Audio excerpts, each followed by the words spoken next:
Market లో invest చేసి మీ డబ్బులు డబుల్ చేసుకోవాలనుకుంటున్నారా? విజయవాడలో జరిగే సుందరరామిరెడ్డి గారి లైవ్ సెమినార్ కి అటెండ్ అవ్వండి. హాయ్ హలో నమస్తే, welcome back to Suman TV. అమెరికాలో పార్ట్ టైం ఉద్యోగాలు దొరకడం చాలా కష్టంగా ఉంది. మరి ఇక్కడి నుంచి వెళ్ళినటువంటి భారతీయులు అక్కడ అమెరికాలో ఉన్నటువంటి భారతీయ కుటుంబాలలో ఆయాలుగా వర్క్ చేస్తున్నారంటే నమ్ముతారా? మరి నిజమేనండి, ఆయాలుగా వర్క్ చేస్తున్నారు. ఇంకా వాళ్ళ ఆర్థిక పరిస్థితి, కొంచెం రెంట్లు పెరగడము, ఇవన్నీ కట్టడం కొంచెం చాలా ఇబ్బందిగా ఉంటుంది. అయితే స్టూడెంట్స్కి అమెరికా నిబంధనల ప్రకారము హాస్టల్ ప్రెమిసెస్లోనే, క్యాంపస్ ప్రెమిసెస్లోనే వర్క్ చేయాలి. కానీ ఈ రెంట్స్ ఇవన్నీ కూడా వాళ్ళకి పే చేయడము కొంచెం ఎక్కువైపోవడం వల్ల క్యాంపస్ వెలుపల కూడా వీళ్ళు వర్క్ చేయాల్సినటువంటి అవసరం పడుతుంది అక్రమంగా. మరి దీనిపైన మరింత సమాచారం అందించడానికి ఈరోజు మనతో పాటు ఉన్నారు అసిస్టెంట్ ప్రొఫెసర్ రామకృష్ణ గారు. సార్తో మాట్లాడదాం. నమస్తే సార్. నమస్కారం అమ్మా. సార్, మనం చెప్పినట్టుగా పార్ట్ టైం ఉద్యోగాలు, అమెరికాలో పార్ట్ టైం ఉద్యోగాలు చాలా కష్టమైపోతుంది. అంటే ఇదంతా కూడా ట్రంప్ ఎఫెక్ట్ అని అంటారా, ఇంపాక్టే అంటారా? లేదండి, ట్రంప్కి దీనికి అసలు ఏమాత్రం సంబంధం లేదు. ఎందుకయ్యా అంటే మనం ఇంతకుముందు కొన్నిసార్లు మాట్లాడుకున్నట్టు వాళ్ళకి ఆర్థిక మాంద్యం అనేది వచ్చింది. ఆర్థిక మాంద్యం వచ్చింది కాబట్టి జనరల్గా మరి జాబ్స్ అనేవి తగ్గిపోయాయి. ఒకటి. రెండోది, ఈ స్టూడెంట్స్ అక్కడికి వెళ్ళి పార్ట్ టైం చేయడం అనేది ఇప్పుడు ఈ విషయంపై మనం చాలా క్లోజ్గా అబ్జర్వ్ చేస్తున్నాం కాబట్టి వాళ్ళు ఏం పనులు చేస్తున్నారని ఇప్పుడు న్యూస్ పేపర్లో వస్తున్నాయి. లేదు అంటే వాళ్ళు పార్ట్ టైం చేయడం కానీ, లేదు క్యాంపస్ వెలుపల అది పార్ట్ టైం చేయడం అన్నది కానీ, ఇది ఎన్నో సంవత్సరాలుగా వస్తూనే ఉంది. లీగల్గా అయితే ఏం చేయొచ్చు అంటే వాళ్ళు 20 hours per week లీగల్గా చేయొచ్చు. అది విత్ ఇన్ ద క్యాంపస్ అయితే వాళ్ళే ఇస్తారు. దాన్ని రకరకాల ఆప్షన్స్ ఉంటాయి అలాంటివి. అవి కాకుండా అందరికీ అవి రావు కదా, ఎందుకంటే అవి కొన్నే ఉంటాయి. సో అప్పుడు వీళ్ళు ఏం చేసేవాళ్ళు అంటే బయటికి వెళ్ళి గ్యాస్ స్టేషన్స్లోనో లేకపోతే ఇంకా రీటైల్ స్టోర్స్లోనో ఇలాంటి వాటిల్లో వర్క్ చేసేవాళ్ళు. అండ్ ఇంకొంతమంది ఏం చేసేవాళ్ళు అంటే వాళ్ళకి వచ్చిన ఏమైనా స్కిల్స్ ఏమైనా ఉన్నాయంటే అలాంటివి వాళ్ళు దాని ఏమంటారు రైటింగ్ అవ్వచ్చు, లేకపోతే ఇంకేదైనా అవ్వచ్చు, అలాంటివి వాళ్ళు చేస్తూ క్యాష్లో తీసుకోవడం కానీ ఇలా చేస్తూ వాళ్ళు ఎంతో కొంత సంపాదించేవాళ్ళు. చాలా మటుకు ఎలా ఉండేదంటే ఇట్ వాజ్ సఫిషియంట్. వాళ్ళకి అక్కడ బతకడానికి సరిపోయేంత డబ్బులు లేదా ఇంకొంచెం ఎక్కువే వచ్చేవి. ఎంత మంచి రోజులు ఉంటే అన్నీ బాగానే ఉంటాయి. ఇప్పుడు ఏమైందంటే ఇప్పుడు 2 రకాల ప్రాబ్లమ్స్ వచ్చాయి. అంటే బయట పార్ట్ టైం జాబులు తగ్గిపోయాయా అంటే కొంతవరకు తగ్గిన మాట నిజమే, కానీ సెక్యూరిటీ పరంగా కొన్ని ఇబ్బందులు వస్తున్నాయి. మీరు సరిగ్గా గమనించారో లేదో, గత సంవత్సరంన్నరగా భారతీయుల మీద దాడులు బాగా పెరిగాయి.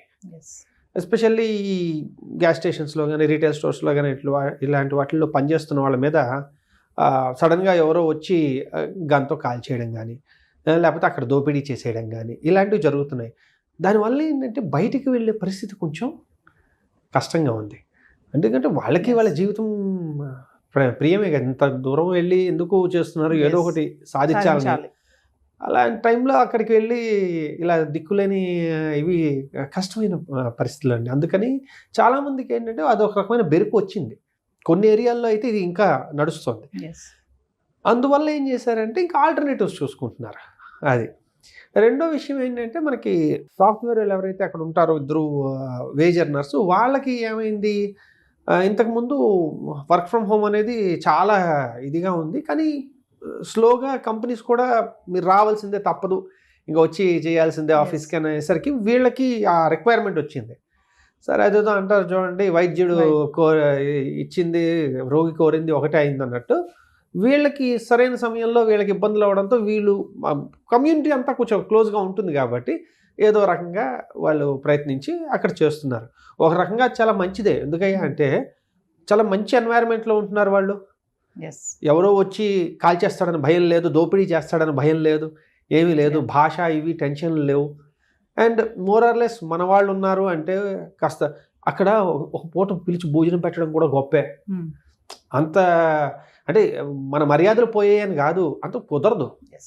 అక్కడ లైఫ్ స్టైల్కి ఎవరినో పిలిచి భోజనం పెట్టాలంటే అంత కుదరదు. కానీ ఇప్పుడు ఏమవుతుంది, వాళ్ళు వస్తే 8 గంటలో 10 గంటలో వీళ్ళు చూసుకోవాల్సి ఉంటుంది. అది చూసుకున్నందుకు గాను తిండితో సహా దాన్ని ఏమంటారు ఇది చేస్తారు. లేదా కొంతమందికి అమ్మాయిలకైతే దాన్ని ఏమంటారు ఉండడానికి కూడా ఇచ్చి డబ్బులు ఇవ్వరు, అంతే.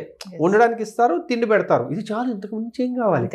కాబట్టి మనం దాన్ని అయ్యోయ్యో ఇలాంటి పరిస్థితి వచ్చిందా అనే దృష్టితో చూడడం కంటే ఒక రకంగా వీళ్ళకి అది మంచిదే. ఇన్ఫ్యాక్ట్ కరెక్ట్గా జరగగలిగితే మన కమ్యూనిటీ ఈ రకంగా ఒకరికొకరు చేదోడు వాదోడుగా ఉండాలి.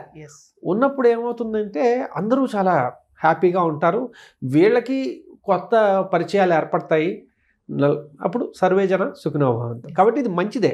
అది అయ్యో ఇలా చేస్తున్నారా అంటే మరీ బాగుంది. ఇంతకుముందు గ్యాస్ పంప్లో పెట్రోల్ కొడుతుండేవాడో, లేకపోతే అక్కడ క్లర్క్గా పనిచేస్తుండేవాడో, ఇంకేమైనా పనులు చేస్తుండేవాడో, ఏవి డిగ్నిటీ ఆఫ్ లేబర్ అండి. ఏ పని తక్కువ కాదు, ఇది కూడా తక్కువ కాదు. మనకేంటంటే ఎక్కువ మంది ఉండేసరికి జనాలు మనకి చాలా పనులు ఇదొక ఉద్యోగం అన్నట్టుగా తెలియదు. 20 ఏళ్ల క్రితం ఎవరైనా దగ్గరికి వెళ్ళి ఏమంటే నేను మీ పిల్లల్ని చూస్తాను అన్నారనుకోండి, ముందు వాడిని తరిమి కొట్టేవాళ్ళు, పిల్లల్ని ఎత్తుకెళ్ళిపోతున్నారని. ఇప్పుడు వాళ్ళంతా వాళ్ళే స్వచ్ఛందంగా వచ్చి ఇచ్చేస్తున్నారు. అలాంటిది అక్కడ పరిస్థితి ఆలోచించుకోండి. అక్కడ ఇంకా బిజీ లైఫ్ స్టైల్ ఉంటుంది కాబట్టి ఇది సాధారణం, మంచిది. అంటే సార్ ఇప్పుడు అక్కడ ఉన్నటువంటి ఐటీ ఉద్యోగులకి అంటే కష్టమే అంటారా? నిరుద్యోగ సమస్య ఉందని అయితే మనకు తెలుస్తుంది కదా, మరి దీన్ని ఎలా చూడొచ్చు అంటారు? ఇక్కడ ఉద్యోగులు అంటే 2 రకాలుగా మనం చూడాలి. ఒకటి ఏంటంటే ఇప్పుడు ఈ ఎంఎస్ కంప్లీట్ చేసుకుని ఉద్యోగ మార్కెట్లోకి వచ్చేవాళ్ళు ఒకళ్ళైతే, ఆల్రెడీ ఎక్స్పీరియన్స్ ఉండి ఉన్నవాళ్ళు ఇంకొకళ్ళు. ఈ రెండో రకమైన కేటగిరీకి ఏదైతే ఉందో అక్కడ పరిస్థితి కొంచెం గంభీరంగానే ఉంది. లక్కీగా ఇప్పుడు ఎలక్షన్స్ అయిపోయాయి కాబట్టి అందరికీ క్లియర్, ట్రంప్ వచ్చేస్తున్నాడని తెలుసు. కాబట్టి అతను దాన్ని ఏమంటారు, అతని పాలసీలు ఎలా ఉండబోతున్నాయి, అతను ఏ రకమైన దృక్పథంతో ఉంటాడని అందరికీ తెలుసు. ఒకటి ఏంటంటే Republicans are always pro business. వారు బిజినెస్ని ఎలా అభివృద్ధి చేయాలన్న దీంతో వాళ్ళు చూస్తారు. ఏ రకంగానూ దాన్ని ఏమంటారంటే ఈ విషయంలో అయితే మాత్రం కన్ఫర్మ్. కాబట్టి ఇన్వెస్ట్మెంట్స్ అవి ఇంప్రూవ్ చేసి అమెరికాని అభివృద్ధి పదంలో ఎలా నడిపించాలనే దృష్టితోనూ వాళ్ళు ఆలోచిస్తారు.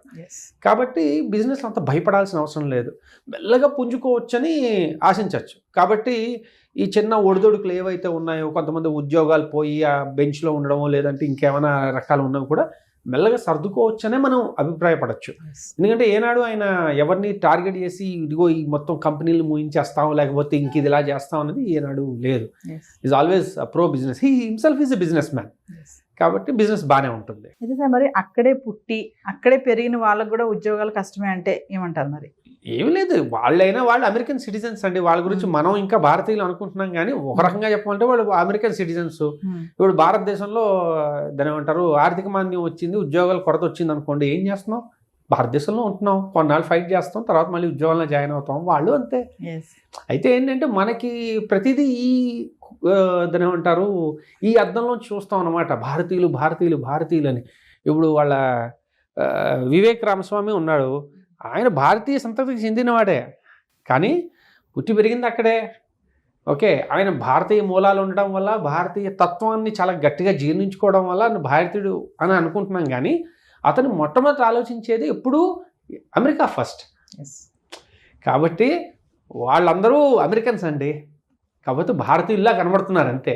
కాబట్టి మనం ఏదో ఆందోళన పడుతున్నాం, వాళ్ళకి అదేం లేదు. వాళ్ళ దేశం అది, వాళ్ళు అక్కడి నుంచి ఎక్కడ పారిపోతారు. కాబట్టి ఇంకేమీ లేదు. సార్ ఇప్పుడు మీరు H1 గురించి చెప్పారు, అక్కడే ఉంటున్న వాళ్ళ గురించి మాట్లాడారు. ఓకే, అక్కడే పుట్టి అక్కడే చదువుతున్న వాళ్ళ గురించి చెప్పారు. మరి ఇక్కడి నుంచి ఎంఎస్ చేయడానికి అక్కడికి వెళ్తారు కదా, మళ్ళీ వాళ్ళ పరిస్థితి ఏంటి?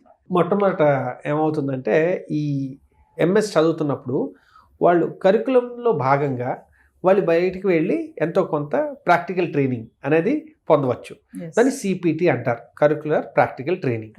సో 1వ సెమిస్టర్ అయిపోయిన తర్వాత కానీ 2వ సెమిస్టర్ అయిపోయిన తర్వాత కానీ అక్కడ దగ్గరలో ఉన్న కంపెనీల్లో వాటిల్లో పెయిడ్ కానీ అన్పెయిడ్ కానీ ఇంటర్న్షిప్లు వాళ్ళు చేసుకోవచ్చు.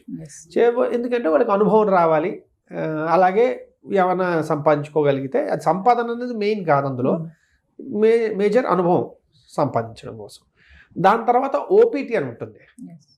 ఓపీటీలో ఏమవుతుంది అంటే ఎంఎస్ కంప్లీట్ అయిపోయిన తర్వాత 1 సంవత్సరం పాటు వీళ్ళు ఎక్కడైనా పెయిడ్ కానీ అన్పెయిడ్ కానీ ఇంటర్న్షిప్స్ చేయొచ్చు.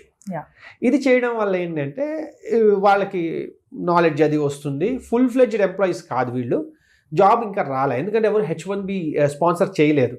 అలా చేయలేని పరిస్థితుల్లో ఓకే H1B స్పాన్సర్ చేసేసారు, సంతోషం, ఇంకా అప్పుడు ఇవన్నీ ఉండవు.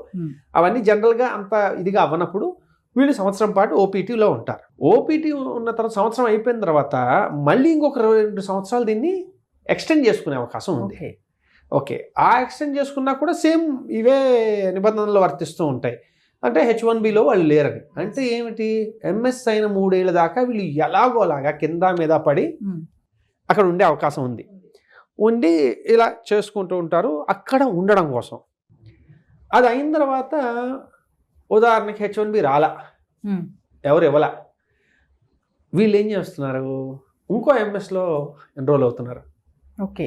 లేకపోతే పిహెచ్డీలో ఎన్రోల్ అవుతారు. అప్పుడైతే ఏమైంది, మళ్ళీ మొదలు మీరు ఇంకా స్టూడెంట్ అయిపోయారు అంటే ఇంక మళ్ళీ మొదలైంది. పిహెచ్డీలో అనుకోండి మోర్ ఆర్ లెస్ ఏమవుతుందంటే పిహెచ్డీ అంతా పెయిడ్, సో యూనివర్సిటీ స్పాన్సర్ చేస్తుంది. వీళ్ళకి ఆ మాత్రం దాన్ని ఏమంటారు ఫోకస్ ఉండి కొంచెం నాలెడ్జ్ ఉంది అంటే అక్కడ పిహెచ్డీ రావడం కొంచెం సులువే. కొంచెం మంచి ప్రొఫెసర్ల దగ్గర మీరు మంచి ఇది ఇంప్రెషన్ ఉండి మీరు కొంచెం నాలెడ్జ్ ఉంది, వాళ్ళ ఏరియా ఆఫ్ రీసెర్చ్లో మీరు ఎంతో కొంత కంట్రిబ్యూట్ చేయగలరు అనగానే పిహెచ్డీలు ఇస్తారు. పిహెచ్డీ వచ్చింది అంటే ఇంకా జనరల్లీ సైన్సెస్లో మనం మాట్లాడుకుంటుంది స్టెమ్లో కాబట్టి స్టెమ్లో ప్రతి ప్రొఫెసర్ దగ్గర కొంత ఫండ్ ఉంటుంది అనమాట. వాళ్ళు ప్రాజెక్టులు తెచ్చుకుంటారు కాబట్టి సో వాళ్ళ దగ్గర ఉన్న ఫండ్ని బట్టి వాళ్ళు స్టూడెంట్స్ని తీసుకుంటారు వాళ్ళ కింద. సో పిహెచ్డీ వచ్చిందంటే మళ్ళీ 4 ఏళ్ళు, మినిమం 4 ఏళ్ళు. 4 ఏళ్ళ నుంచి ఇంకెన్ని సంవత్సరాలు ఆ ప్రొఫెసర్కి చిరాకు వేసేసి ఇప్పుడు పంపిద్దాం అనుకుంటాడో అప్పుడు మీకు ఇస్తాడు. అంటే అక్కడ ఉండడం అనే దానికి ఆప్షన్స్ ఏంటయ్యా అంటే ఒకటి అంటే H1B రాకుండా యుఎస్లో ఉండడం ఎలాగా అంటే ఎంఎస్ అయిన తర్వాత ఒకటి ఓపీటీ చేసుకుంటూ 3 ఏళ్ళ దాకా మ్యాక్సిమం లాగడం. 3 ఏళ్ళలో కూడా రాలేదు అంటే కాస్త దాన్ని ఏమంటారు నాలెడ్జబుల్, కాస్త సీరియస్, అకాడమిక్స్ మీద సీరియస్గా ఉన్న వాళ్ళు పిహెచ్డీలో ఎన్రోల్ అయిపోయారంటే ముందుకు వెళ్ళిపోతారు. మళ్ళీ ఒక 4 ఏళ్ళు 5 ఏళ్ళు 6 ఏళ్ళు వాళ్ళు అదృష్టాన్ని బట్టి లేకపోతే వాళ్ళ సీరియస్నెస్ని బట్టి అన్ని సంవత్సరాలు ఉంటారు. లేదు పిహెచ్డీ రాలేదు కొంతమంది ఏం చేస్తుంటారంటే ఎంఎస్కి వెళ్ళిపోతారు. మళ్ళీ ఇంకొక ఎంఎస్ అంటే ఇదే ఏరియా కాదు ఇంకో ఏరియాలో ఎంఎస్ చదువుతున్నా అని చెప్పుకుంటారు.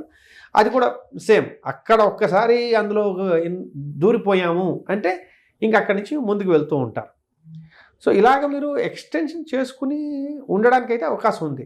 H1B ఒకప్పుడు వచ్చేంత సులువుగా ఇప్పుడు రావట్లా.